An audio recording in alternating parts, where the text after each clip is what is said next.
শুভেন্দু অধিকারীর অভিযোগ, এই বাজেট উত্তরবঙ্গ বিরোধী বাজেট। পাহাড় চা বাগানের জন্য কোনো কথা নেই। এই বাজেটে যা প্রতিশ্রুতি তা 2026-এর ভোটের আগে পালন করা সম্ভব নয়।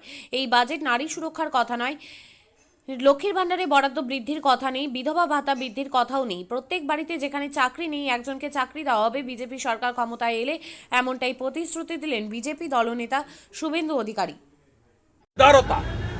নির্মলা সীতারমনজির ফেডারেল স্ট্রাকচারকে রেসপেক্ট 90% অ্যাজাম্পশনের টাকা দিয়ে দিয়েছে সরকার।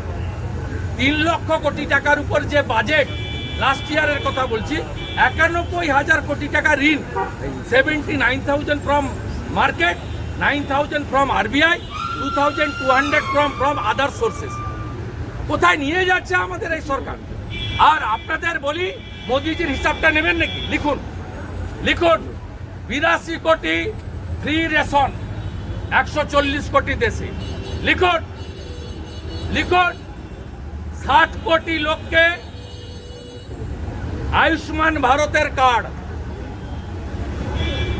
15 কোটি ফ্যামিলি, 60 কোটি জনসংখ্যা, আয়ুষ্মান ভারতের কার্ড, 82 কোটি প্রধানমন্ত্রী অন্ন সুরক্ষা যোজনা, মাথা পিছু 5 কেজি চাল বা গম ফ্রি, 29 সাল অবধি চলবে।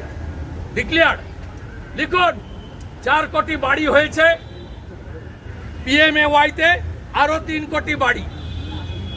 লিখুন 13 কোটি PM কিষাণ সম্মান নিধি। পশ্চিমবঙ্গে 50 লক্ষ লোক আছে। আর কি লিখতে চাইছেন? গ্যাস 11 কোটির বেশি উজ্জ্বলা যোজনাতে 500 টাকার গ্যাস পাচ্ছেন মারা, দিদিরা, বোনেরা, যার কানেকশন ফ্রি, ওভেন ফ্রি, যার মধ্যে পশ্চিমবঙ্গে আছে 1,29 লক্ষ মহিলা, দিদি, বোন, যাদেরকে উজালার গ্যাস দিচ্ছেন। বাকি বলতে শুরু করলে মুদ্রা যোজনা, SJROI যোজনা শুরু করলে বলতে পালাবেন। কেন বিশ্বকর্মা যোজনা আপনি চালু করার কথা বাজেটে বলবেন না? আপনার তো কোনো ইনভলভমেন্ট নেই। আপনি কেন আয়ুষ্মান ভারত চালু করবেন না? আপনার স্বাস্থ্যসাথী ঢপের চপ, একটা শব্দ নেই। পশ্চিমবঙ্গে স্বাস্থ্যসাথী চলে না এবং বাইরের রাজ্য তো চলেই না। পশ্চিমবঙ্গ থেকে 30 লক্ষ পেশেন্ট দক্ষিণ ভারতে মুম্বাইতে যায়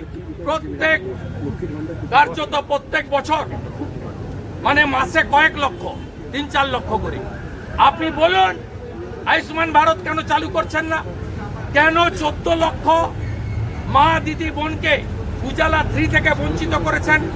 কেন প্রধানমন্ত্রী ক্রপ ইন্স্যুরেন্স ফসল বীমা যোজনা থেকে বাংলার কৃষক বঞ্চিত? বাংলায় 81 লক্ষ কৃষক PM কিষাণ সম্মান নিধি পাওয়ার যোগ্য। আপনি 50 লক্ষ নাম পাঠিয়ে 31 লক্ষ বিজেপি ভোট পেয়েছে বলে বনগাঁ, রানাঘাট, আলিপুরদুয়ার, কোচবিহার, পূর্ব মেদিনীপুর, পুরুলিয়া, বাঁকুড়া, বিষ্ণুপুর, আরামবাগের কৃষকদেরকে বঞ্চিত করছেন। এর উত্তর কেন আপনাকে নেই? আমরা আগামী সপ্তাহে রাজ্যপালের উপর ভাষণে রাজ্যের আইন শৃঙ্খলা, অভয়াকাণ্ড, নারী সুরক্ষা, পুলিশের হাল বেহাল আর চুরি দুর্নীতি তুলব।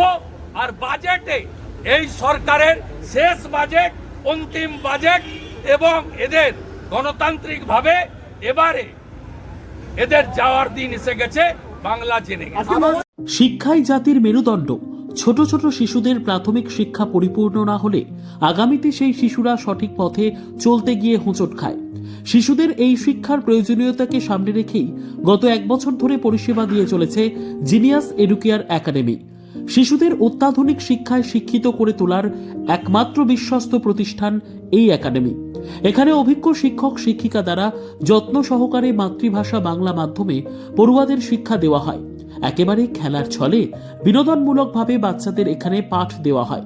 পড়াশোনার পাশাপাশি বাচ্চাদের বিনোদনের ব্যবস্থাও রয়েছে এখানে। তাই আপনার বাচ্চাকে ছোট থেকে অভিনব শিক্ষায় শিক্ষিত করে মানুষের মতো মানুষ করে তুলতে হলে এই শিক্ষা প্রতিষ্ঠানের উপরে ভরসা করতেই হবে।